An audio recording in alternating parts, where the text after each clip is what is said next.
Hello my dear friends, नमस्कार। कैसे हो सभी? उम्मीद करते हैं बहुत ही अच्छे होंगे, स्वस्थ होंगे, शानदार होंगे और आपकी तैयारी भी अच्छे से चल रही होगी। दोस्तों, आज हम आपके लिए लेकर हाजिर हैं हिंदी का प्रैक्टिस सेट। जी हाँ दोस्तों, ये हिंदी का प्रैक्टिस सेट आपका UP TET, C TET, DSSB इन सभी के लिए बहुत ही इंपॉर्टेंट होने वाला है। तो सभी क्वेश्चंस को ध्यानपूर्वक पढ़ते हुए, समझते हुए आगे बढ़ेंगे। चलिए आज की क्लास को शुरू करते हैं। आपका क्वेश्चन नंबर फर्स्ट, कौन सी दो ध्वनियों को अयोगवाहक कहते हैं? ऑप्शन ए अनुस्वार और विसर्ग, बी ह्रस्व एवं दीर्घ स्वर, सी अनुनासिक निरअनुनासिक, डी प्लुत और विसर्ग।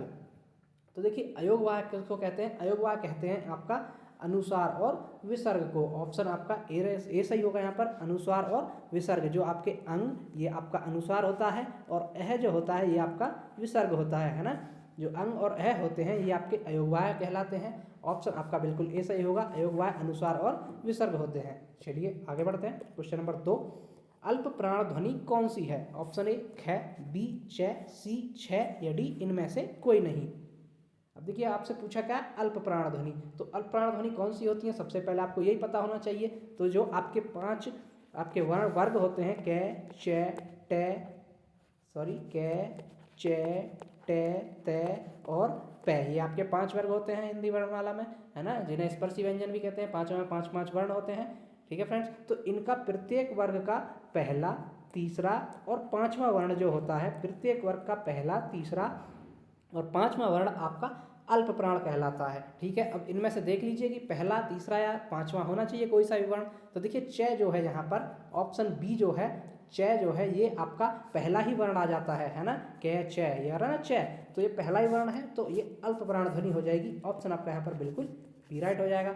चलिए नेक्स्ट पर चलते हैं। क्वेश्चन नंबर 3, वर्तनी की दृष्टि से कौन सा शब्द शुद्ध है? ऑप्शन ए वंदना, बी वंदना, सी वंदना या डी वंदना। अब देखिए जो आपकी वर्तनी होती है इनमें जरा सा हेर फेर रहता है मात्राओं का, बिंदुओं का, तो इनको ध्यानपूर्वक देखते हुए आपको आंसर टिक करना है। तो यहाँ पर सही वर्तनी है बिल्कुल आपकी ऑप्शन नंबर बी में वंदना। जो ये वंदना लिखा हुआ है ये बिल्कुल ऐसे ही लिखा जाता है, ये वर्तनी बिल्कुल शुद्ध है। ऑप्शन आपका यहाँ पर बिल्कुल बी राइट होता है। चलिए नेक्स्ट बढ़ते हैं। क्वेश्चन नंबर 4, गायक शब्द का संधि विच्छेद क्या होगा? ऑप्शन ए गे प्लस अक, बी गए प्लस अक, सी गाय प्लस अक या डी गाय प्लस अक। तो देखिए गायक शब्द जो होता है इसका संधि विच्छेद होता है आपका गे प्लस अक, गए प्लस अक मिलकर के आपका बनता है गायक। ऑप्शन आपका यहाँ पर बिल्कुल बी राइट होता है। ठीक है फ्रेंड्स, गए, देखिए ये गए प्लस अक मिलकर बनता है आपका गायक। क्या बनता है भाई? गायक। ऑप्शन आपका बिल्कुल बी राइट है। चलिए आगे बढ़ते हैं। क्वेश्चन नंबर 5, यथारुचि में समास है। ऑप्शन ए तत्पुरुष, बी बहुव्रीहि, सी अव्ययभाव या डी द्वंद्व। तो देखिए यथारुचि शब्द जो है इसमें कौन सा समास होगा भाई? देखिए जहाँ आपका क्या नाम है उपसर्ग लगा आ जाए, जिन शब्दों में उपसर्ग लगा होता है वो आपका, वहाँ आपका कौन सा समास होता है? वहाँ होता है आपका अव्ययभाव समास। देखिए यथारुचि में आपका यथा उपसर्ग है तो यह आपका अव्ययभाव समास के साथ चला जाएगा। ऑप्शन आपका यहाँ पर बिल्कुल सी सही होगा। क्या होगा भाई? Option number C. चलिए क्वेश्चन नंबर 6, मुद्री का तत्सम रूप है। ऑप्शन ए मुद्री, बी मुंदरी, सी मुद्रिका या डी मुद्रिका। देखिए मुद्री जो है ये तद्भव शब्द है, यहाँ पर इसका तत्सम शब्द पूछा है आपसे, तो इसका तत्सम शब्द होता है आपका मुद्रिका। क्या होता है भाई? मुद्रिका, है ना, मुद्रिका। ऑप्शन आपका बिल्कुल डी राइट होगा यहाँ पर। ठीक है फ्रेंड्स, चलिए नेक्स्ट पर चलते हैं। क्वेश्चन नंबर 7, इनमें से सरल शब्द का विलोम नहीं है। ऑप्शन ए विरल, बी वक्र, सी कुटिल या डी कठिन। तो देखिए सरल का विलोम नहीं है, यानी कि इसमें 3 तो उसके विलोम होंगे लेकिन एक नहीं होगा, तो वही आपको पहचानना है कि कौन सा नहीं है। तो देखिए ये वक्र, कुटिल और कठिन ये सभी सरल के विलोम होते हैं, लेकिन विरल जो शब्द है ये सरल का विलोम नहीं होता है, इसीलिए यहाँ पर आपका सही जवाब हो जाएगा ऑप्शन नंबर ए बिल्कुल राइट होगा। चलिए नेक्स्ट बढ़ते हैं। क्वेश्चन नंबर 8, निम्न में से राधा का पर्यायवाची नहीं है। Option A Brajrani, B Haripriya, C Brajbhanuja या डी शैलजा। तो देखिए राधा का पर्यायवाची कौन सा नहीं है? वो नहीं है यहाँ पर शैलजा। जो शैलजा है ये यहाँ पर राधा का पर्यायवाची नहीं है, जबकि ब्रजरानी भी बोला जाता है, हरिप्रिया भी बोला जाता है और वृषभानुजा भी ये राधा के पर्यायवाची होते हैं, शैलजा नहीं होता है। यहाँ पर ऑप्शन बिल्कुल डी राइट है। चलिए नेक्स्ट क्वेश्चन नंबर 9, जिसे भय नहीं है के लिए एक शब्द होगा।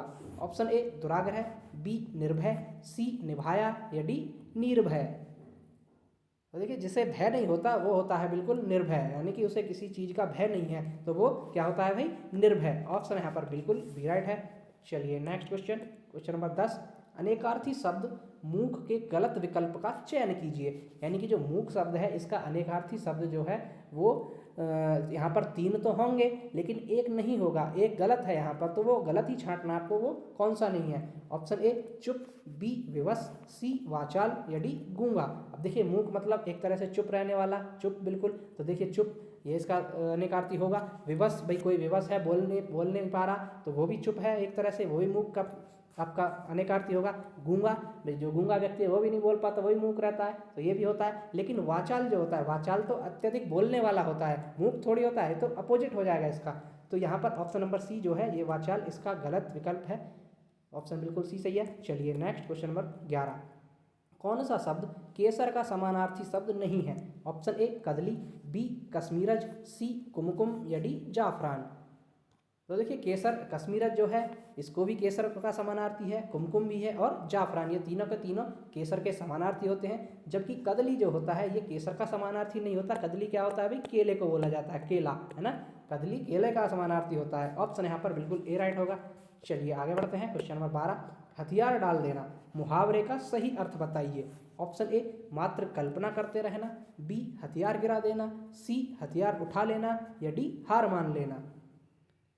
तो देखिए हथियार डाल देना मुहावरे का सही अर्थ है वो होता है हार मान लेना। क्या होता है भाई, हार मान लेना, कि भाई उसने अपने हथियार डाल दिए, कि उसने अपनी हार मान ली। ऑप्शन आपका यहाँ पर बिल्कुल डी राइट होगा।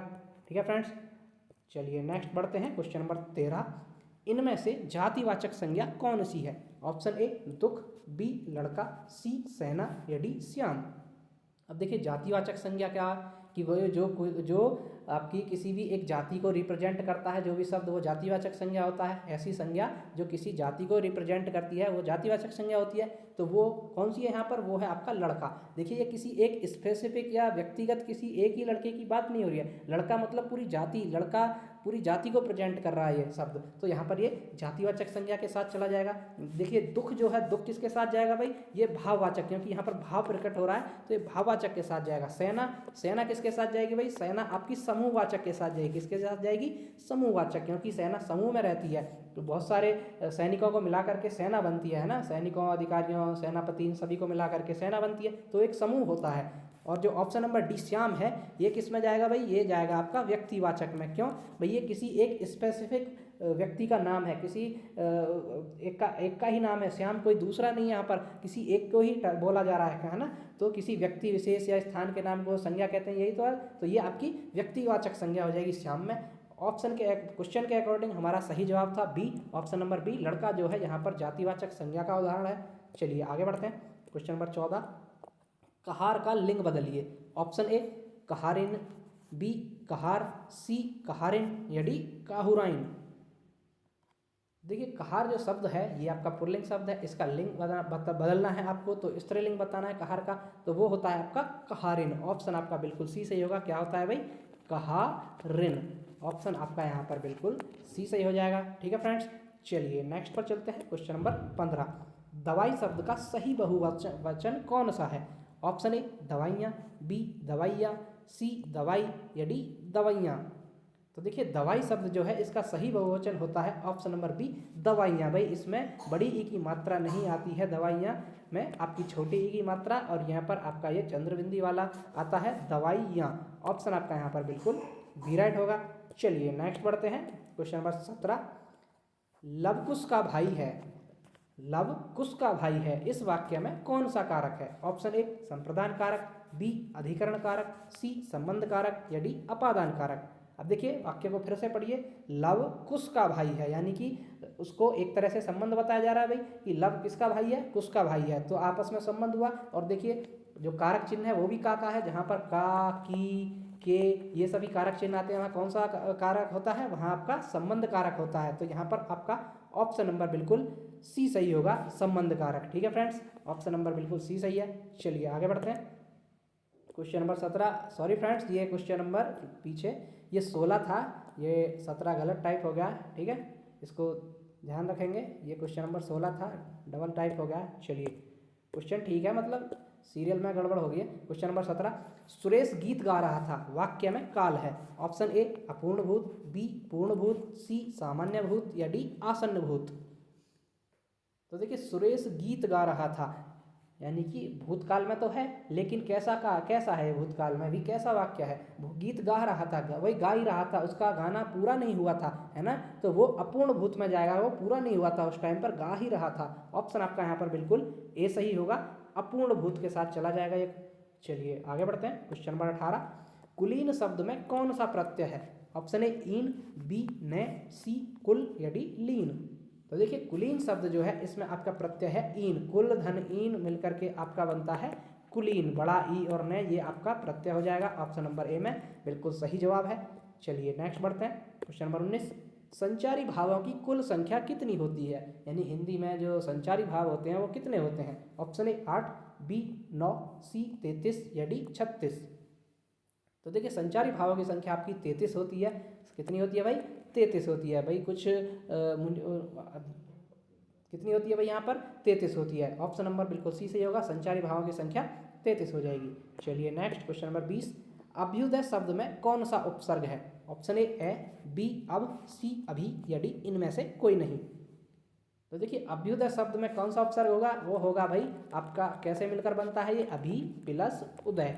क्या होता है भाई, अभी प्लस उदय मिलकर के आपका बनता है अभ्युदय। ठीक है फ्रेंड्स, तो कहाँ क्या उपसर्ग हो गया यहाँ पर भाई, उपसर्ग क्या होता है, जो शब्दों के शुरुआत में लगते हैं, या है ना, वही होते हैं उपसर्ग, जो सब वाक्यांश शब्दांश शब्दों के शुरुआत में लग करके उनका या तो पूरा अर्थ बदल देते हैं या आंशिक परिवर्तन कर देते हैं अर्थ में, तो वो आपके उपसर्ग होते हैं। तो इसमें क्या उपसर्ग है, अभी।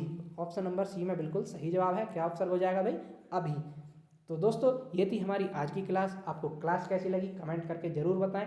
जो भी साथी चैनल पर पहली बार हैं कृपया चैनल को सब्सक्राइब कर लें, ताकि ऐसी इन्फॉर्मेटिव क्लासेस और वीडियोज़ आपको डेली मिलती रहें। तो चलिए मिलते हैं नेक्स्ट वीडियो में, तब तक के लिए धन्यवाद।